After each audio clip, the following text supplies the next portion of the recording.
Most welcome friends, स्वागत है आपका अपने चैनल स्टडी अड्डा में। तो फ्रेंड्स, आज की इस वीडियो में हम बात करने वाले हैं उत्तराखंड डीएलएड के प्रीवियस ईयर एग्ज़ाम 2020-21 के क्वेश्चन पेपर के बारे में। तो उसमें जो जीएस के क्वेश्चन 50 क्वेश्चंस आए थे, वो 50 क्वेश्चंस हम इस वीडियो में डिस्कस करने वाले हैं। तो जितने भी हमारे फ्रेंड्स उत्तराखंड डीएलएड की तैयारियाँ कर रहे हैं, तो ये वीडियो उन लोगों के लिए बहुत ज़्यादा महत्वपूर्ण होने वाला है। इस वीडियो को देखकर आप लोगों को यह आइडिया लग जाएगा कि उत्तराखंड का डीएलएड का एग्ज़ाम जो होता है उसमें जीएस का लेवल क्या रहता है। तो स्टार्ट करते हैं। तो ये 2020-21 का पेपर है, पेपर का सेट ए है, जैसा कि आप देख रहे हैं। तो इसमें पहला क्वेश्चन है कि उड़ीसा में कोणार्क मंदिर का निर्माण किसने कराया था। तो उड़ीसा में जो कोणार्क मंदिर का निर्माण था वो कराया था राजा नरसिंह देव प्रथम ने। तो जो राजा नरसिंह देव प्रथम थे, उन्होंने ही उड़ीसा में कोणार्क मंदिर का निर्माण करवाया था। क्वेश्चन नंबर सेकेंड आता है, मुग़ल प्रशासन में मुहतसिब था। तो मुग़ल प्रशासन में मुहतसिब क्या था। तो ये था एक लोक आचरण अधिकारी। तो लोक आचरण अधिकारी क्या था, एक मुहतसिब था। लोक आचरण अधिकारी को उस समय मुहतसिब कहते थे। ठीक है। क्वेश्चन नंबर 3 है हमारा कि भारतीय कांग्रेस का वर्ष 1919 में लाहौर सम्मेलन, जिसमें अंग्रेज़ों से पूर्ण स्वतंत्रता पाने का संकल्प अंगीकृत किया गया था, किसकी अध्यक्षता में हुआ था। 1929 से अगर हम पहले की बात करें और वहाँ पर अगर नेहरू की बात हुई है तो मोतीलाल नेहरू का नाम आता है। पर 1929 के बाद में जब कभी भी अगर नेहरू की बात होती है तो हमेशा वहाँ पर जवाहरलाल नेहरू का ही नाम आता है। और जो 1929 का लाहौर अधिवेशन था, इसमें जो अध्यक्षता की थी वो भी जवाहरलाल नेहरू जी ने ही की थी। ठीक है। तो इसका ऑप्शन नंबर सी बिल्कुल राइट आंसर हो जाएगा। क्वेश्चन नंबर 4 है कि सही युग्म को चुनिए। तो सही युग्म क्या होने वाला है इसमें से, महाबलीपुरम राष्ट्रकूट, खजुराहो चंदोल, एलोरा कंदराय शक, मीनाक्षी मंदिर पल्लव। यानी कि ये क्या है, कुछ मंदिर हैं और पूछा है कि ये मंदिर का जो निर्माण है वो किसने करवाया था। इनमें से सही आपने पहचानना है। तो देखिए, इसका जो ऑप्शन नंबर सी है खजुराहो, तो जो खजुराहो के मंदिर थे उनका निर्माण चंदेल शासकों ने ही करवाया था। ठीक है। तो ऑप्शन नंबर सी इसका बिल्कुल राइट आंसर हो जाएगा। नेक्स्ट क्वेश्चन आता है हमारा कि जिस ब्याज दर पर भारतीय बैंक वाणिज्यिक बैंकों को सामान्य क्रियाओं हेतु ऋण देता है उसे कहा जाता है। तो जो हमारा रिजर्व बैंक होता है आरबीआई, वो जो वाणिज्यिक बैंकों को ऋण देता है उस ऋण को क्या कहा जाता है। तो उसको हम कहते हैं बैंक दर। यानी कि ऑप्शन नंबर सी इसका बिल्कुल राइट आंसर हो जाएगा। ठीक है। क्वेश्चन नंबर 6 है, निम्न में कौन मानवीय विकास सूचकांक का तत्व नहीं है। तो मानवीय विकास सूचकांक का तत्व कौन सा नहीं है, तो वो हो जाएगा ऑप्शन नंबर डी, निर्धनता रेखा से नीचे के लोगों की संख्या। तो निर्धनता रेखा से नीचे के जो लोगों की संख्या होती है, ये क्या है, कोई मानवीय विकास सूचकांक का तत्व नहीं है। जबकि देखिए, मानवीय विकास सूचकांक के तत्व कौन कौन से हैं, तो इसमें हो जाएगा हमारा शिक्षा हो जाएगा, इसमें हमारा शिक्षा हो जाएगा, समंचित वृद्धि व्यक्ति आय हो जाएगा और जीवन प्रत्याशा हो जाएगा। ये तीनों मानवीय विकास सूचकांक के अंग हैं। जबकि निर्धनता रेखा से नीचे लोगों की संख्या मानवीय विकास सूचकांक का तत्व नहीं है। क्वेश्चन नंबर 7 आता है हमारा, निम्नलिखित कारकों में से कौन सा कारक सकल राष्ट्रीय उत्पाद में प्रत्यक्ष रूप से वृद्धि करेगा। तो सकल राष्ट्रीय उत्पाद में प्रत्यक्ष रूप से वृद्धि कौन करेगा, तो इसका आंसर हो जाएगा विनियोग में वृद्धि। तो अगर विनियोग में वृद्धि होती है तो राष्ट्रीय उत्पाद में भी प्रत्यक्ष रूप से वृद्धि होती है। ठीक है। क्वेश्चन नंबर 8 है, इनमें से किस शहर को दक्षिण भारत का मैनचेस्टर कहा जाता है। तो दक्षिण भारत का मैनचेस्टर किसको कहा जाता है, सभी को पता होगा, कोयम्बटूर को। तो कोयम्बटूर क्या है, दक्षिण भारत का मैनचेस्टर है। तो देखिए, इसी तरह के कुछ सिंपल क्वेश्चंस पूछे जाते हैं। क्वेश्चन नंबर 9 आता है कि किस मृदा को कम सिंचाई की आवश्यकता होती है क्योंकि वह मृदा नमी को रोक सकती है। तो किस मृदा को कम सिंचाई की आवश्यकता होती है, तो वो होती है काली मृदा को। तो काली मृदा जो होती है उसको कम सिंचाई की आवश्यकता पड़ती है। ठीक है। तो इसका ऑप्शन नंबर बी बिल्कुल राइट आंसर हो जाएगा। क्वेश्चन नंबर 10 है, भारत का सुदूर दक्षिण में इंदिरा पॉइंट निम्नलिखित में से कहाँ स्थित है। तो जो इंदिरा पॉइंट है वो कहाँ पर है, तो आप सभी को पता होगा ये हमारा ग्रेट निकोबार यानी कि बड़ा निकोबार में स्थित है। ऑप्शन नंबर सी इसका बिल्कुल राइट आंसर हो जाएगा। क्वेश्चन नंबर 11 है कि सूची बन, देखिए सूची दे रखी है, इसमें 2 सूची हैं और बताना है कि कौन सी सूची सही सुमेलित है। सूची 1 को सूची 2 से मिलाना है और बताना है कि कौन से ऑप्शन इसमें सही है। तो ये नदी परियोजना है और इधर नदी रखी है, तो जो शिव समुद्रम परियोजना है वो किस नदी पर स्थित है, तो देखिए आप सभी को पता होगा ये जो शिव समुद्रम परियोजना है ये कावेरी नदी पर है। तो पहले का आप दूसरा देख सकते हैं, तो ये तो सभी में आ रहा है। दूसरा आता है बी नागार्जुन सागर परियोजना, तो जो नागार्जुन सागर परियोजना है वो हमारी होती है कृष्णा नदी पर है। तो कृष्णा बी में 4, देखिए बी में 4, सी में भी नहीं है और डी में भी नहीं है, ये तो कट हो गए, सिर्फ 2 ही ऑप्शन बचे हैं। हम नेक्स्ट चेक करते हैं जायकवाड़ी परियोजना। तो जो जायकवाड़ी परियोजना है वो किस नदी पर है, तो वो गोदावरी नदी पर है और ये सिर्फ 3 में ही है, तो इसलिए ऑप्शन नंबर ए इसका बिल्कुल राइट आंसर हो जाएगा। ठीक है, नेक्स्ट क्वेश्चन है हमारा कि निम्नलिखित में से संविधान सभा की संघ समिति का अध्यक्ष कौन है। तो संघ समिति का अध्यक्ष कौन था, तो वो कौन थे, हमारे पंडित जवाहरलाल नेहरू संघ समिति के अध्यक्ष थे। ठीक है, अगर क्वेश्चन वो पूछ लेता है इस तरह से कि प्रारूप समिति के अध्यक्ष कौन थे, तो देखिए प्रारूप समिति के जो अध्यक्ष थे वो थे हमारे B.R. अम्बेडकर। तो अम्बेडकर जी कौन थे, प्रारूप समिति के अध्यक्ष थे। और संघ संविधान समिति के अध्यक्ष कौन थे, तो जवाहरलाल नेहरू थे। तो जो संविधान की समितियां हैं, तो 6-7 समितियां हैं, आप उनको अच्छे से देख कर जाना, वहाँ से हम 90% कह सकते हैं कि एक ना एक क्वेश्चन पूछा ही जाएगा और हर बार पूछा ही जाता है। ठीक है, क्वेश्चन नंबर 13 है भारत में पंचायती राज व्यवस्था का प्रणाली का शुभारंभ कब हुआ। तो भारत में जो पंचायती राज प्रणाली थी वो कब प्रारंभ हुई थी, तो देखिए ये हुई थी गांधी जी के जन्म दिवस पर 2 अक्टूबर 1959। 2 अक्टूबर 1959 को पंचायती राज प्रणाली का शुभारंभ हुआ था। और पूछ लेता है कहाँ से हुआ था, तो वो हुआ था राजस्थान के नागौर ज़िले से। तो राजस्थान के नागौर ज़िले से पंचायती राज प्रणाली का शुभारंभ हुआ था 2 अक्टूबर 1959 से इसका स्टार्टअप हुआ था। ठीक है, नेक्स्ट क्वेश्चन है हमारा कि भारतीय संविधान में प्रस्तावना में पंथ निरपेक्ष शब्द जोड़ा गया। तो जो पंथ निरपेक्ष शब्द है वो कब जोड़ा गया था, तो देखिए ये कब जोड़ा गया था, तो ये जोड़ा गया था मिनी कॉन्स्टिट्यूशन में, यानी कि जब 42वां संविधान संशोधन हुआ था तो तब इसको जोड़ा गया था। 42वें संविधान संशोधन को मिनी कॉन्स्टिट्यूशन भी कहते हैं। और ये 42वां जो संविधान संशोधन है कब हुआ था ये भी पूछ लेता, तो ये होता हमारा 1976 ईस्वी में, इसको हम मिनी कॉन्स्टिट्यूशन भी कहते हैं। ठीक है, क्वेश्चन नंबर 15 है भारत सरकार द्वारा वित्त विधेयक किस सदन में पेश किया जाता है। तो देखिए जो वित्त विधेयक है वो किस सदन में पेश किया जाता है, तो वो लोकसभा में पेश किया जाता है, यानी कि ऑप्शन नंबर सी इसका बिल्कुल राइट आंसर हो जाएगा। ठीक है, नेक्स्ट क्वेश्चन है कि ऑपरेशन क्लीन आर्ट है, तो ऑपरेशन क्लीन आर्ट क्या है, तो ऑपरेशन क्लीन आर्ट का संबंध किससे है, तो ये क्या है, देखो नेवलों के बालों के गैर कानूनी अपराध पर नियंत्रण का अभियान है। तो देखिए हो क्या रहा था कि जो नेवलों के बाल थे उनका गैर कानूनी व्यापार हो रहा था, तो सरकार ने एक ऑपरेशन लॉन्च किया जिसका नाम आया ऑपरेशन क्लीन आर्ट। तो इसमें नेवलों के जो बाल थे उनको गैर कानूनी ढंग से जो व्यापार हो रहा था उस पर रोक लगाई गई थी।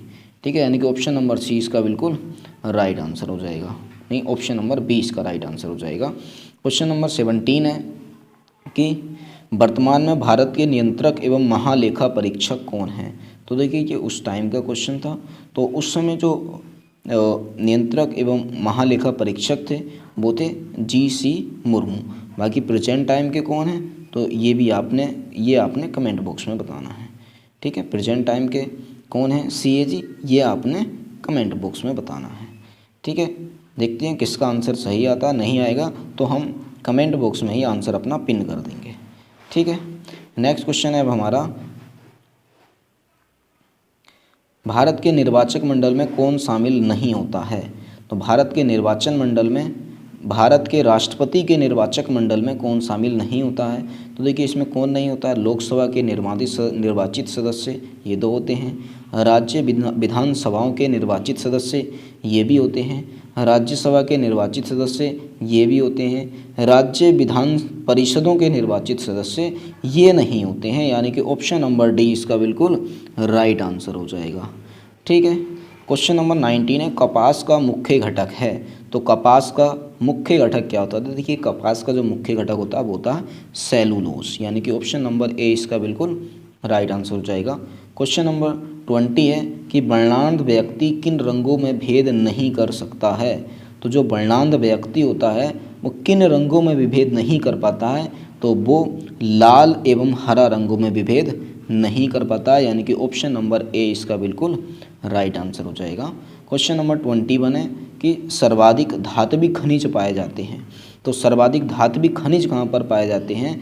देखिए ऑप्शन एन के विंध्य क्रम की चट्टानों में, गोंडवाना क्रम की चट्टानों में, धारवाड़ क्रम की चट्टानों में, या फिर इनमें से कोई नहीं। तो इसका जो हमारा राइट आंसर हो जाएगा वो हो जाएगा ऑप्शन नंबर सी, यानी कि धारवाड़ क्रम की चट्टानों में सर्वाधिक धात्विक खनिज पाए जाते हैं। क्वेश्चन नंबर 22 है कि गोविंद बल्लभ पंत सागर कृत्रिम झील स्थित है। तो जो गोविंद बल्लभ पंत सागर कृत्रिम झील है वो किस परियोजना पर स्थित है? तो ये हो जाएगा हमारा रिहंद बांध परियोजना पर, यानी कि ऑप्शन नंबर सी इसका बिल्कुल राइट आंसर हो जाएगा। नेक्स्ट क्वेश्चन पे चलते हैं। नेक्स्ट क्वेश्चन है हमारा कि सैटेनिक बरसेज नामक पुस्तक के लेखक हैं। तो देखिए जो हाल फिलहाल में जो पुस्तकें होती हैं उनके जो लेखक होते हैं आपने उनको ज़रूर देख कर जाना है, वहाँ से बहुत ज़्यादा क्वेश्चंस बन जाते हैं। तो सैटेनिक बरसेज नामक पुस्तक के लेखक कौन हैं? तो वो हो जाएंगे हमारे सलमान रश्दी। तो सलमान रश्दी क्या हैं? सैटेनिक बरसेज नामक पुस्तक के लेखक हैं। ठीक है, तो ये करंट में जो पुस्तकें होती हैं वो आपने ज़रूर देखनी है। रैयतवाड़ी भूमि लगान भूमि में व्यवस्था में भूमि पर अधिकार था। तो जो ये रैयतवाड़ी भूमि लगान व्यवस्था थी उसमें भूमि पर अधिकार किसका था? तो ये हो जाएगा हमारा कृषक के पास। तो जो कृषक होते थे उनके पास क्या था? भूमि का अधिकार रहता था। ठीक है, अब क्वेश्चन नंबर 25 है हमारा, केंद्रीय आलू अनुसंधान संस्थान स्थित है। तो केंद्रीय आलू अनुसंधान संस्थान कहाँ पर है? तो ये देखिए एक बेसिक क्वेश्चन है, सभी को पता होगा, शिमला हिमाचल प्रदेश के अंदर ये स्थित है। ठीक है, शिमला हिमाचल प्रदेश के अंदर ये स्थित है। क्वेश्चन नंबर 26 है, ब्रिक्स का 11वां शिखर सम्मेलन हुआ था। तो ब्रिक्स का जो 11वां शिखर सम्मेलन है वो कहाँ पर हुआ था? तो वो हुआ था ब्राज़ीलिया में। ठीक है, क्वेश्चन नंबर 27 है कि ज्ञानपीठ पुरस्कार के बारे में निम्न में से कौन सा कथन सही नहीं है? तो ज्ञानपीठ पुरस्कार के बारे में कौन सा कथन सही नहीं है ये आपने बताना है। पहला हो जाएगा यह संविधान में शामिल 22 भाषाओं में साहित्यिक योगदान हेतु दिया जाता है। तो ये तो सही है। दूसरा हो जाएगा प्रथम ज्ञानपीठ पुरस्कार 1965 में दिया गया था। ये भी बिल्कुल सही है कि 1965 में ही दिया गया था। 2019 का 55वां ज्ञानपीठ पुरस्कार मलयालम कवि अक्कीथम को दिया गया था। ये भी बिल्कुल सही है। ऑप्शन नंबर डी है, प्रथम ज्ञानपीठ पुरस्कार हिंदी भाषा के कवि सुमित्रा नंदन पंत को दिया गया था। तो ये रॉन्ग हो जाएगा। तो ऑप्शन नंबर डी क्या है इसका राइट आंसर हो जाएगा कि जो प्रथम ज्ञानपीठ पुरस्कार है वो हिंदी भाषा के कवि सुमित्रा नंदन पंत को नहीं दिया गया था। ठीक है, क्वेश्चन नंबर 28 है हमारा कि निम्नलिखित में से कौन सा विकल्प वायुमंडल के स्तरों एवं उनके अभिलक्षणों के सुमेलन में सही है? तो यहाँ पर क्या दिया, वायुमंडल के कुछ स्तर दिए गए हैं और उनमें बताया गया है कि क्या क्या घटनाएं होती हैं। तो जो सही नहीं है वो आपने बताना है क्रम। तो इसका जो हमारा देखिए राइट आंसर हो जाएगा वो हो जाएगा ऑप्शन नंबर ए। आप मैच करके देख लेना। ठीक है, यानी कि पहला सही हो जाएगा, क्षोभ मंडल में मौसम संबंधी घटनाएं होती हैं, समता मंडल में ओजोन परत है, ये भी सभी है। आयन मंडल में पृथ्वी की सतह की ओर परिवर्तित रेडियो तरंगें होती हैं, ये भी सही है। आयन मंडल में ध्रुव ज्योति होती है, तो ये गलत हो जाएगा बस। ठीक है, बाकी सही है, बस एक ही गलत है, यानी कि 1 2 3 सही है, चौथा गलत हो जाएगा। गौतम बुद्ध के दर्शन से संबंधित विषयों को संकलित किया गया है। तो गौतम बुद्ध के दर्शन से संबंधित जो विषय हैं उनको किस चीज़ में संकलित किया गया है? तो वो किया गया है अभिधम पिटक में, यानी कि ऑप्शन नंबर सी इसका बिल्कुल राइट आंसर हो जाएगा। ठीक है, क्वेश्चन नंबर 30 है, अंटार्कटिका के सर्वोच्च पर्वत शिखर माउंट विंसन पर सफल आरोहण करने वाली पहली दिव्यांग महिला पर्वतारोही हैं, वो कौन है? तो वो है हमारी अरुणिमा सिन्हा, जो कि एक दिव्यांग है। आप सभी ने इनके बारे में सुना होगा। ठीक है, तो नेक्स्ट क्वेश्चन आता है हमारा अब कि 22वां फीफा विश्व कप फुटबॉल का आयोजन होगा। तो जो 22वां विश्व कप फुटबॉल 2022 का आयोजन होना था वो कहाँ हुआ था? तो ये आपने बताना है। देखिए करंट के क्वेश्चन है, तो ये उस समय जो हुआ था हमारा 2022 में, ये कतर में। ठीक है, यानी कि ऑप्शन नंबर डी इसका बिल्कुल राइट आंसर हो जाएगा। तो खेल से, स्पोर्ट्स और करंट के जो क्वेश्चंस बनते हैं वो तो आते ही आते हैं, 3-4 क्वेश्चन आपको देखने को मिलेंगे ही मिलेंगे। नरसिम्हन समिति संबंधित है, तो जो नरसिम्हन समिति है वो किससे संबंधित है? तो वो हो जाएगा हमारा बैंकिंग क्षेत्र के सुधार से। तो बैंकिंग क्षेत्र में जो सुधार की ज़रूरत है वो नरसिम्हन समिति से संबंधित है। ठीक है, क्वेश्चन नंबर 33 है हमारा कि निम्नलिखित कथनों में से कौन सा कथन पृथ्वी की स्थिति के संबंध में सत्य है? तो पृथ्वी की स्थिति के संबंध में कौन सा कथन सत्य है, ये आपने बताना है। तो देखिए इसका ऑप्शन नंबर बी जो है, पृथ्वी की अक्ष एक काल्पनिक रेखा है जो इसके कक्षीय समतल से 66 डिग्री अंश का कोण बनाती है। तो ये क्या है हमारा, ये सत्य है, बाकी सभी क्या हैं, असत्य हैं। ठीक है, तो ऑप्शन नंबर बी इसका बिल्कुल राइट आंसर हो जाएगा। नेक्स्ट क्वेश्चन है कि 24 जनवरी 2020 को भारत के गणतंत्र दिवस समारोहों के मुख्य अतिथि कौन थे? तो 26 जनवरी 2020 का क्वेश्चन है, करंट का क्वेश्चन है। देखिए तो आपने इस समय का ध्यान रखना है कि ठीक है, देखिए पर उस समय जो थे वो थे हमारे जेयर मेसियस बोल्सोनारो, यानी कि ऑप्शन नंबर डी इसका आंसर था उस समय। ये इसको देखना नहीं है, सिर्फ आपने करंट को देखना है। 1 दिसंबर 2019 में कोरोना वायरस के संक्रमण की शुरुआत किस शहर से हुई थी? तो देखिए कोरोना वायरस का क्वेश्चन पूछ लिया था कि उसकी शुरुआत कहाँ से हुई थी, तो ये आप सभी को पता है, वुहान शहर से हुई थी। ठीक है, क्वेश्चन नंबर 36 है, वर्ष के प्रारंभ से लेकर अंत तक होने वाली टेनिस की ग्रैंड स्लैम प्रतियोगिताओं के आयोजन का सही क्रम क्या है? तो देखिए इसमें सही क्रम पूछ लिया है। तो सबसे पहले क्या होता है, ऑस्ट्रेलियन ओपन होता है, फिर फ्रेंच, फिर विंबलडन और फिर लास्ट में होता है अमेरिकन ओपन, यानी कि ऑप्शन नंबर ए ही इसका बिल्कुल राइट आंसर हो जाएगा। ठीक है, क्वेश्चन नंबर 37 आता है हमारा अब कि वाणिज्यिक क्षेत्रों में गैर निष्पादित परिसंपत्तियों एनपीए का क्या अर्थ है? तो एनपीए क्या अर्थ होता है? एनपीए का अर्थ होता है कि ऐसा ऋण जिन पर ब्याज तथा मुख्य रकम की वसूली नहीं होती है। ठीक है, तो एनपीए का अर्थ क्या होता है कि ऐसा ब्याज या ऐसा लोन, ऋण जिन पर ब्याज तथा मुख्य रकम की वसूली नहीं होती है, यानी कि ऑप्शन नंबर डी इसका बिल्कुल राइट आंसर हो जाएगा। क्वेश्चन नंबर 38 है कि एक राज्य के महाधिवक्ता का कार्यकाल कितना होता है? देखिए महाधिवक्ता का कार्यकाल पूछ लिया, वेरी सिंपल है कि वो कोई निर्धारित नहीं है, कुछ भी हो सकता है। ठीक है, तो ये कोई निर्धारित नहीं होता महाधिवक्ता का कार्यकाल। ठीक है, क्वेश्चन नंबर 39 है कि लोकसभा के संबंध में निम्नलिखित में से कौन से कथन सही हैं? तो लोकसभा के संबंध में कौन सा कथन सही है, ये आपने बताना है। तो देखिए पहला है इसमें कि संविधान में लोकसभा के सदस्यों की सीमा तय की गई है, बिल्कुल सही, 37 की गई है, यानी कि पहला तो हमारा क्या है, सही है, पहला सही है। सेकंड क्या है, संसदीय निर्वाचन क्षेत्रों की सीमा और आकार निर्वाचन आयोग द्वारा निर्धारित किए जाते हैं? नहीं, ये तो नहीं किए जाते हैं, यानी कि दूसरा गलत है। तीसरा है फर्स्ट पास्ट द पोस्ट निर्वाचन प्रणाली अपनाई जाती है, यस ये भी सही है। चौथा क्या, मतों के समान रहने की स्थिति में लोकसभा अध्यक्ष के पास निर्णयात्मक नहीं होता है, यानी कि ये चौथा भी गलत है, यानी कि पहला और तीसरा सही है। पहला तीसरा हो जाएगा हमारा ऑप्शन नंबर ए में, यानी कि ऑप्शन नंबर ए इसका बिल्कुल राइट आंसर हो जाएगा। ठीक है, क्वेश्चन नंबर 40 है हमारा कि सुमेलित कीजिए। यहाँ भी हमें सूची 1 को सूची 2 से मिलाना है कि जो संस्थान हैं उनके ध्याय वाक्य कौन कौन से हैं।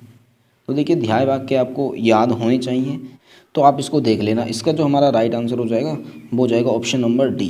ठीक है, ऑप्शन नंबर डी हमारा बिल्कुल राइट आंसर हो जाएगा। ठीक है, नेक्स्ट क्वेश्चन है हमारा कि हवाई जहाज़ में उपयोग में लाए जाने वाले ब्लैक बॉक्स का रंग क्या होता है? तो ब्लैक बॉक्स का रंग क्या होता है? तो ब्लैक बॉक्स का रंग होता है हमारा नारंगी। तो आप ब्लैक से देखकर कोई काला मत टिक कर देना, इसका रंग होता है नारंगी। ठीक है, ऑरेंज। ऑस्ट्रेलियन ओपन टेनिस 2020 का महिला सिंगल्स खिताब किसने जीता था? तो वो जीता था, देखिए, सोफिया केनिन ने। करंट का क्वेश्चन था, और आप भी इस तरह के जो करंट के क्वेश्चन हैं, हमने कहा ना स्पोर्ट से 5-6 क्वेश्चन पूछे ही जाते हैं, तो स्पोर्ट के क्वेश्चंस आप जरूर देख कर जाना। ये क्वेश्चन नंबर 43 है, निम्न में से किसे 17वीं लोकसभा हेतु कार्यकारिणी अध्यक्ष यानी कि प्रोटेम स्पीकर नियुक्त किया गया था?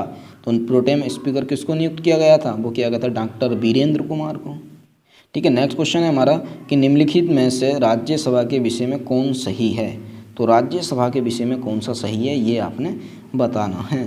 तो राज्यसभा के विषय में जो सही हो जाएंगे वो है, देखो हमारा, यह भंग नहीं की जा सकती।